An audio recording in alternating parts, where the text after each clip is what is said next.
Olá pessoal, estamos mais com Leia Bula aqui e hoje com um convidado especial farmacêutico que também é meu amigo pessoal, Dr. Reginaldo Costa. Olá. É um prazer recebê-lo e vamos falar sobre uso de álcool e outras drogas. É um assunto assim delicado, mas que compete aos profissionais de saúde estarem sempre discutindo sobre esse assunto, porque hoje os adolescentes começa um pouquinho aqui, um pouquinho ali e daqui da frente se tornam traficantes, se tornam altamente viciados, tem pessoas que morrem e isso compromete todo um contexto familiar. Então, nós vamos falar um pouquinho disso, que na realidade é um assunto bastante extenso, bastante delicado, mas o Reginaldo vai nos trazer muitas informações sobre esse assunto. Então, bom dia, Reginaldo. Bom Reginaldo dia. É farmacêutico e vou deixar que ele se apresente. Obrigado. Eu sou Reginaldo Costa, farmacêutico, especialista em farmacologia clínica, pesquisador em álcool e outras drogas. Fui do CAPS, do Centro de Atenção Psicossocial Álcool e Outras Drogas. Atualmente sou presidente da Comissão de Saúde Pública do Conselho Regional do Estado do Amazonas. Será um prazer contribuir com informações referente ao uso de substâncias psicoativas por pessoas em uso abusivo. Então, Reginaldo, eu quero saber o seguinte. A gente vê muito o pessoal, a gente sabe que o consumo de drogas, principalmente álcool e outras drogas, não quero falar de cocaína, maconha, êxtase e outras drogas, o pessoal tem aquela primeira experiência. Então, aquele embalo de sábado à noite, aquela fomentação ali do pessoal, todo mundo querendo ficar numa boa. Como é essa primeira experiência? O que você diria disso? Começa daí? Olha, importante seria explicar para as pessoas a diferença entre substâncias psicoativas lícitas e ilícitas, né? Que são popularmente chamadas de drogas. As drogas lícitas são as substâncias comercializadas, que têm autorização pelo governo brasileiro de serem comercializadas, né? Após estudos, essas são as drogas lícitas. Elas são comercializadas normalmente. Porém, tem as drogas ilícitas, que são as vendidas no chamado mercado negro, nos locais ao qual é proibido a comercialização, porque causam problemas à saúde. Respondendo a sua pergunta, são inúmeras as formas que podem levar as pessoas a usarem substâncias psicoativas de forma descompensada, de forma descontrolada, né? O uso pode começar na adolescência, pode começar também na fase adulta. Não há vamos dizer assim, um padrão de faixa etária específico, né? Mas geralmente as pessoas tendem a começar a fazer uso, principalmente na adolescência, por curiosidade, fazendo experimentações, para se fazer parte do meio social ao qual o jovem está inserido, para destravar de algumas conversas ou diálogo, para facilitar o diálogo entre alguns grupos sociais. Digamos assim, ficar numa boa.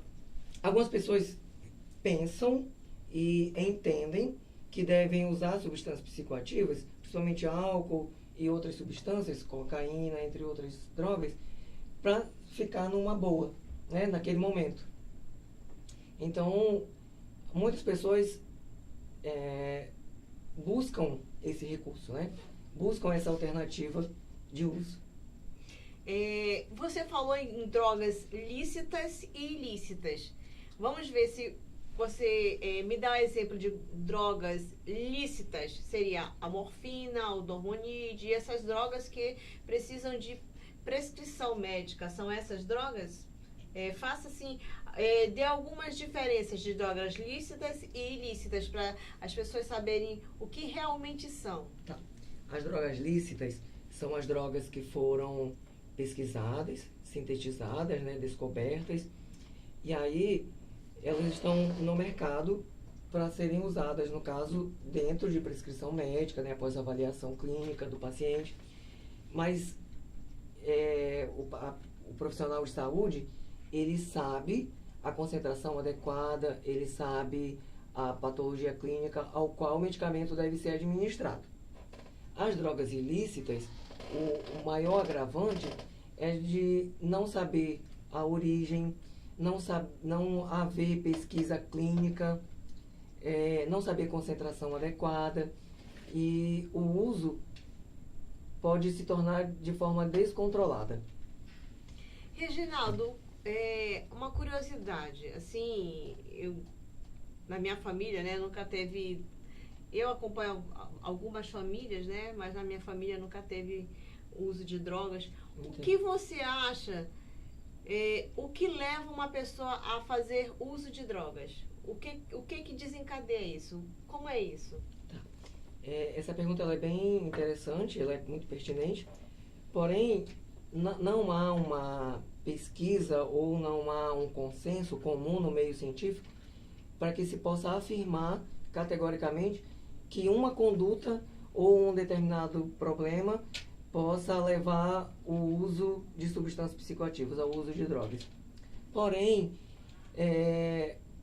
o que pode acontecer, em muitos casos, é a pessoa experimentar por curiosidade ou sentir-se bem, experimentar para fugir de alguns problemas, algumas pessoas com transtornos mentais também tendem a ter afinidade pelo uso de substâncias psicoativas, mas o principal é as pessoas usarem drogas para fugirem de problemas, para sentirem-se bem, para usarem drogas para não sentirem dentro de situações muito conflitantes. A maioria das pessoas usam drogas para sentirem-se confortavelmente bem. Eu vou fazer uma pergunta muito mais além, que eu sei que também a gente entra no contexto social e político, não tem como, mas o que leva, como a gente diagnostica que o paciente seja um dependente químico e que se a gente tem um apoio aqui no Amazonas suficiente para tratar esse paciente que é usuário de droga? É uma pergunta muito pertinente. Olha, para se fechar um diagnóstico é através de um acompanhamento multidisciplinar e após algumas consultas, após algum acompanhamento, o paciente pode ser diagnosticado com dependência química, né? Aí ela pode ser leve, pode ser moderada ou pode ser bem evoluída, né?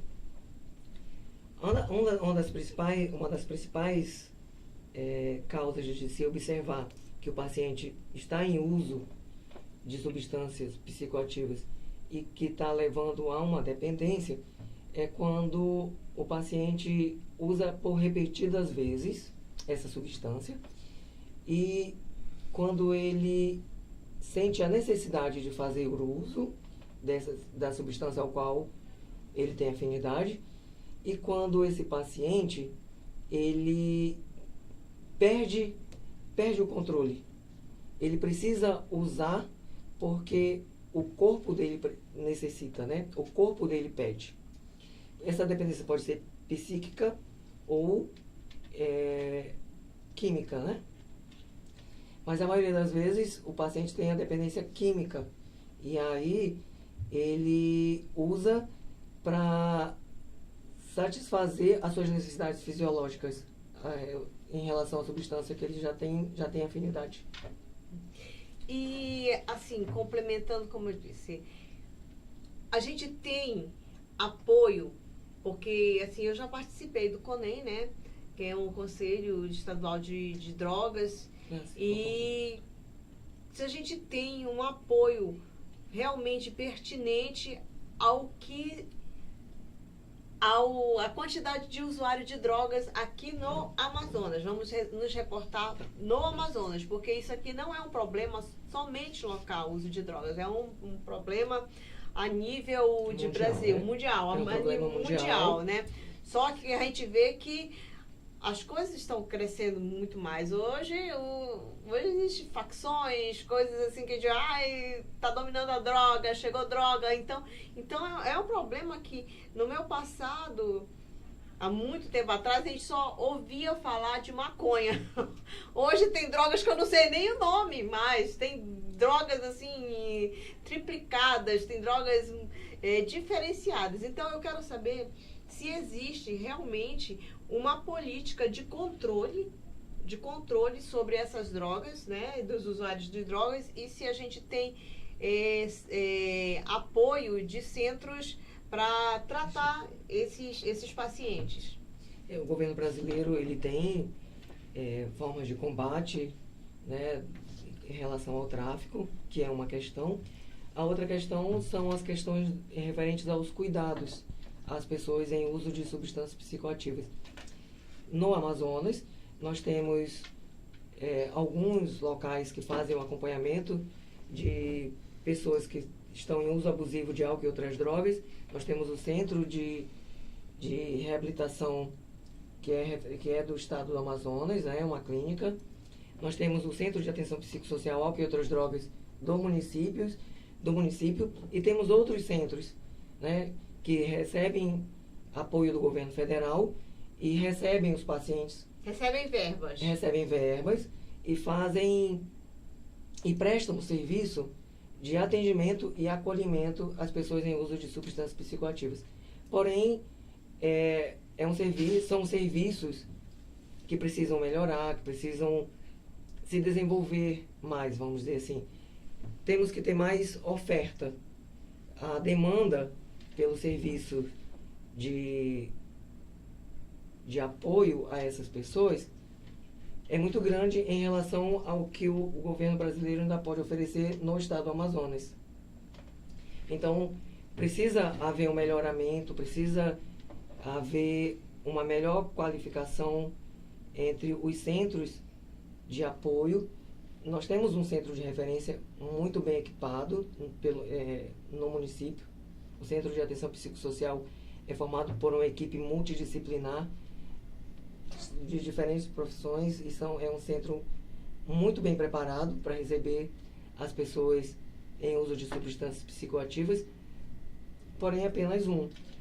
Precisa-se de mais centros de atenção para poder atender essa população que só aumenta a cada dia. Então você diria que precisa de mais apoio do governo, mais profissionais, mais uns 2, 3, 4 centros. Seria muito interessante, seria muito importante. Porque nós temos uma população hoje de mais de 2 milhões. Eu não sei quantos usuários de droga tem, né? Que não, essa população não é específica, assim, não há uma estimativa exata. Mas é um público bem evoluído, vamos dizer, um quantitativo bem grande, que precisaria de mais centros de atenção psicossocial para o acompanhamento dessas pessoas. Reginaldo, eu trouxe esse assunto do uso de álcool e drogas, porque assim, muitas vezes a gente vê em grupos de WhatsApp, eu sou muito ligada nas mídias, né, tanto em Facebook como Instagram, e a gente vê grupos de jovens, adolescentes, assim, com 12, 13 anos, embriagados. Então é muito preocupante, porque cadê a família dessas crianças? Porque se não parar agora, não estancar agora, lá na frente elas vão estar usando drogas maiores. Então a gente vê que a questão social, a questão emocional, a questão familiar é muito envolvida. Você acha que teria uma prevenção adequada para as pessoas não usarem drogas? Olha, são inúmeros os fatores, né, que contribuiriam para que pudesse diminuir o uso de substâncias psicoativas, principalmente álcool e outras drogas, né? Seria interessante uma parceria de pais com as escolas, com orientações, né, a participação muito próxima dos pais aos filhos, né? Fazer um acompanhamento, conversas. O diálogo é muito importante na prevenção do uso de substâncias psicoativas. O adolescente ele precisa entender, ele precisa saber os riscos ao qual ele pode estar correndo ao fazer uso de substâncias psicoativas. O item muito importante é a participação dos pais e familiares, bem próximos, né? Estarem próximos do adolescente, do jovem. A participação dos professores é muito importante, porque os professores têm uma contribuição e eles têm uma participação, eles estão muito próximos dos alunos, né? Dos adolescentes, e eles podem levar informações aos pais, assim como os pais podem levar informações aos professores. Então, essa aproximação pode contribuir, esse envolvimento, e também o meio social. A sociedade também tem que ter a participação disso, né? A sociedade também tem que ter a participação nessa problemática. É muito importante. Igrejas, né? A polícia também, né? A polícia, seria interessante a polícia participar das orientações. Então, a sociedade como um todo pode se unir e se fortalecer para que esses problemas não aconteçam ou diminuam de forma intensa. Gente, eu assim compartilho da tua ideia. Obrigada. Porque, primeiro, onde é que está a base de tudo? Família. Aí depois você manda teu filho para onde? Para uma escola. Mas a criança, o adolescente não participa só de escola, participa de grupo de comunidade, de grupos de recreios e outros grupos de dança. Em todo esse meio deveria ter um aporte para que fosse combatida as drogas. Gente, isso que eu estou falando é muito sério, porque eu já tive em lugares em que eu fui simplesmente dar um passeio e visitar casas e me disseram assim: a senhora sabia que a senhora está numa zona vermelha? Eu disse: não, pois saiba agora. Aí eu disse: sim, tudo bem, já passou, agora não tem mais jeito. Só que é muito sério isso. Então a gente não tem ideia de como essas drogas, no futuro, como serão nossos adolescentes, como serão nossos filhos e o que a gente pode fazer. Porque não é simplesmente colocar adolescentes na escola, deixar ver suas notas. Não, participem, conversem com as suas crianças, passeiem com as suas crianças, levem para a recreação. É isso que falta na nossa sociedade. Uma sociedade e escolas, policiais, políticos, participação de todos para melhorar. Eu sei que a gente não vai dar conta, não vai salvar o mundo, mas a gente pode salvar muitas vidas, porque muitas vidas são ceifadas através das drogas. É triste, Reginaldo, a gente falar isso, mas é muito importante que a gente tenha esse alerta sobre as drogas. Não só a gente, sobre as drogas, não, álcool, fumo, outras drogas, exatamente. Maconha, cocaína, LSD, outras e outras drogas que eu nem sei o nome, que tem tantas outras coisas que são novas no mercado que a gente nem sabe o nome. Então é muito preocupante, e também eu faço um apelo aos pais que têm seus filhos, que fiquem de olho nas suas redes sociais, que conversem com seus filhos, que amem os seus filhos. Eu agradeço a participação do Reginaldo, foi super importante, foi uma explicação maravilhosa, mas a nossa participação como cidadão, como pai, como mãe, como avó que sou, eu não fica isento. A gente tem responsabilidade, e principalmente como profissional. Eu convido a vocês a visitarem a página do Holanda, do Portal do Holanda, o Instagram do Portal do Holanda, e também a me seguirem no @Ednilza Guedes Farmacêutica. Tenham um bom dia e uma boa semana. Beijos. Você pode me encontrar no Instagram, @reginaldorsc. Muito obrigado.